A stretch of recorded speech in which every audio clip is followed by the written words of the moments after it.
नमस्कार, जय सिया राम। मैं आचार्य टेकचंद शर्मा कश्मीरी एस्ट्रो में आप लोगों का स्वागत है। आज आप लोगों के सामने उपस्थित हुआ और बात करने जा रहा हूं चंद्रमा से प्रत्येक ग्रह की प्लेसमेंट, उसकी दूरी, उस पर विस्तृत चर्चा करने के लिए बोर्ड में मैंने एक कुंडली बनाई है। सबसे पहले ग्रहों के राजा सूर्य की बात करेंगे। चंद्रमा के साथ अगर सूर्य हूं, उससे पहले मैं आपको पृष्ठभूमि बता दूं कि ये काल पुरुष की कुंडली मानी जाती है। इस राशि, यहाँ राशि जैसे मेष लिखी है, मेष राशि काल पुरुष की प्रथम राशि मानी जाती है। दूसरी वृषभ राशि, इसको काल पुरुष की दूसरी राशि। तीसरे नंबर की राशि मिथुन राशि से काल पुरुष की तीसरे नंबर की राशि। और चौथी राशि, इस राशि को कर्क राशि, काल पुरुष की चौथी राशि। ये पांचवी राशि सिंह राशि, इस राशि को काल पुरुष की पांचवी राशि।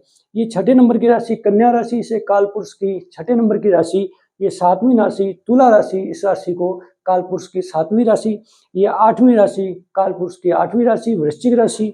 और इस प्रकार 9वें नंबर की राशि धनु राशि को काल पुरुष की 9वीं राशि कहा जाता है। उसके बाद 10वें नंबर की राशि की बात करें तो मकर राशि काल पुरुष की 10वें नंबर की राशि। 11वीं राशि काल पुरुष की एकादश यानी कि 11वीं राशि कुंभ राशि। और सबसे अंतिम लास्ट में बृहस्पति की मीन राशि काल पुरुष की 12वीं राशि मानी जाती है। तो सबसे पहले बात करते हैं, पहले भाव में चंद्रमा के साथ सूर्य हो तो व्यक्ति का व्यक्तित्व बहुत विशेष हो जाता है। उसकी मानसिक स्थिति काफी अच्छी हो जाती है, व्यक्ति प्रभावशाली होता है, उसका व्यक्तित्व अच्छा होता है और हर कार्य में वो व्यक्ति सफल रहता है। उस व्यक्ति में मान प्रतिष्ठा प्रेस्टीज को लेकर बहुत केयरमंद होती है। ऐसे व्यक्ति बहुत स्वाभिमानी प्रवृत्ति के होते हैं।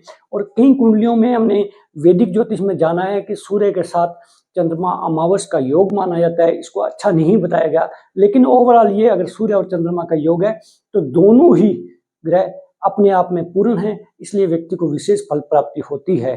उसके बाद बात करते हैं चंद्रमा से दूसरे भाव में सूर्य अगर हो तो व्यक्ति को क्या फल मिलता है।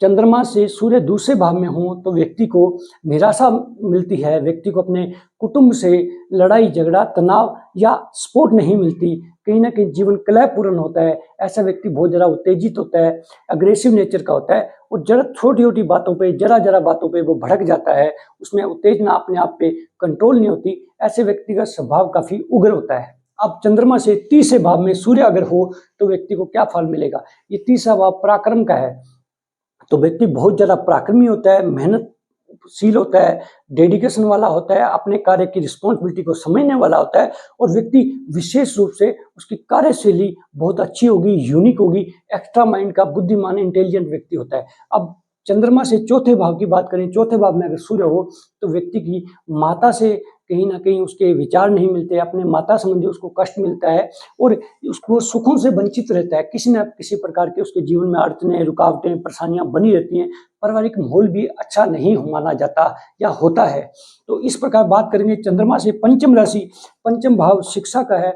व्यक्ति बहुत ज्यादा उच्च शिक्षित होता है, विद्वान होता है, पंडित होता है और धर्म कर्म आस्था रखने वाला होता है और व्यक्ति अपनी बुद्धि विशेष से सम्मानित होता है। उसके बाद बात करेंगे चंद्रमा से छठे भाव का। छठे भाव में छठा भाव रोग रिपु ऋण का कहा गया है। छठा भाव शत्रुता को बताता है, लेकिन ऐसा व्यक्ति शत्रु हंता होता है, अपने शत्रुओं पर विजय प्राप्त करके विजय हासिल करता है, हर क्षेत्र में सफलता अर्जित करता है और व्यक्ति की मान सम्मान ख्याति बढ़ती ही जाती है, निरंतर सफलता प्राप्त करता है। अब बात करते हैं चंद्रमा से सप्तम भाव में अगर सूर्य हो तो व्यक्ति के जीवन में क्या प्रभाव पड़ेगा। किसी भी व्यक्ति के चंद्रमा से सप्तम भाव में अगर सूर्य हो तो व्यक्ति का लाइफ पार्टनर बहुत गुणी होता है, बहुत यशस्वी होता है। यानी कि लड़का है तो जो उसको लड़की मिलेगी बहुत इंटेलिजेंट विदुर स्वभाव से सुशील लड़की मिलेगी। अगर कोई लड़की है तो उससे लड़का मिलेगा तो बहुत ही विद्वान इंटेलिजेंट और काफी योग्यता वाला लड़का मिलेगा। तो इस प्रकार लाइफ पार्टनर बहुत अच्छा गुणी स्वभाव और अच्छे शील स्वभाव का होता है, यानी कि अच्छा होता है।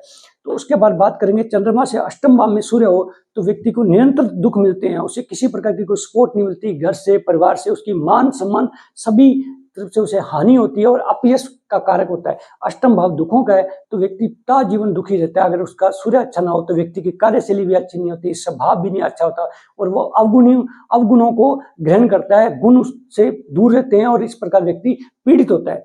तो बात करते हैं सूर्य से अगर नवम भाव में चंद्रमा से नवम भाव में अगर सूर्य हो तो व्यक्ति ये धर्म का भाव है, अध्यात्म का भाव है, उच्च शिक्षा का कारक है और विशेष व्यक्ति की एबिलिटी योग्यता को दर्शाता है। तो चंद्रमा से 9वें भाव में सूर्य हो तो व्यक्ति बहुत ज़्यादा ज्ञानी होता है, धार्मिक होता है, आस्थावान होता है, मान सम्मान करने वाला होता है और मान सम्मान प्राप्त भी करता है, परोपकार, समाज सेवी, लोक कल्याण के कार्य करता है। इस प्रकार व्यक्ति को वैभव और संपन्नता के साथ साथ ख्याति भी प्राप्त होती है। अब बात करें चंद्रमा से 10वें भाव में सूर्य हो तो व्यक्ति का कर्म बहुत उच्च श्रेणी का होता है, व्यक्ति का व्यक्तित्व बहुत अच्छा होता है, आचरण बहुत शुद्ध होता है और व्यक्ति हर क्षेत्र में हर चीज का जानकार होता है, व्यक्ति की नॉलेज बहुत अच्छी होती है, व्यक्ति अच्छा डायरेक्टर होता है, डायरेक्शन उसकी शैली होती है, संगठन क्षमता काफी मजबूत होती है, संचालन क्षमता अच्छी होती है। इस प्रकार व्यक्ति बहुगुणी होता है। चंद्रमा से सूर्य एकादश भाव में हो तो एकादश भाव को अपने लाभ का भाव बोलते हैं, वृद्धि का भाव बोलते हैं, सक्सेस का भाव बोलते हैं और प्राप्ति का भाव बोलते हैं।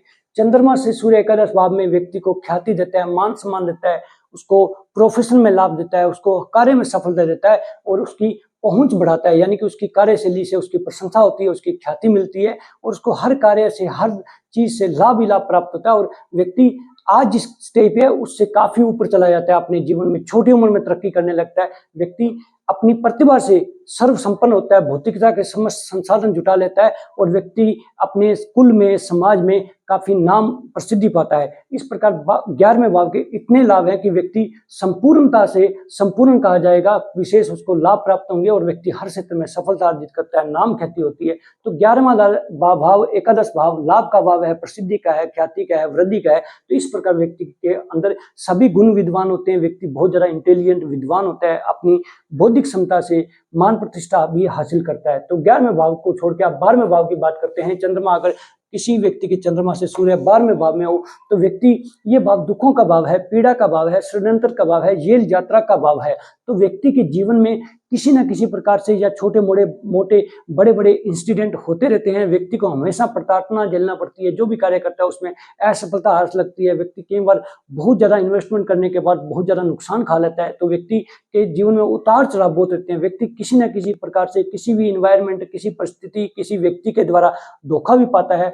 ऐसे व्यक्तियों को किसी की सपोर्ट नहीं मिलती, लाभ नहीं मिलता और हर क्षेत्र में इनको विफलता मिलती है, जिस कारण ये परेशान होकर कई बार सुसाइड तक चले जाते हैं। चंद्रमा से सूर्य 12 भाव में बिल्कुल भी अच्छा नहीं माना जाता है, व्यक्ति को प्रताड़ना मिलती है, व्यक्ति बहुत ज्यादा पीड़ित होता है। इस प्रकार हमने जाना कि चंद्रमा से के साथ सूर्य होने पर क्या लाभ मिलता है, व्यक्ति के जीवन में किस प्रकार की परिस्थिति बनती है और चंद्रमा से सूर्य दूसरे भाव में हो तो क्या लाभ मिलेगा, किन किन चीजों से उसे दिक्कतें आती हैं, परेशानी आती है, किन चीजों को उनको प्राप्ति होती है। सूर्य से चंद्रमा से सूर्य तीसरे भाव में हो तो क्या चीज होती है, सूर्य से चंद्रमा अगर चंद्रमा से सूर्य चौथे भाव में हो तो व्यक्ति को क्या मिलता है। इस प्रकार हमने 12 भावों की विवेचना करी, हमने जाना कि चंद्रमा से सूर्य किस दूरी पर किस भाव में होगा तो व्यक्ति को क्या सफलता मिलेगी, क्या प्राप्त होगा और क्या उसके जीवन में परेशानियां आएंगी। इस प्रकार की नई नई जानकारियां आप लोगों के सामने लेकर उपस्थित होता हूं।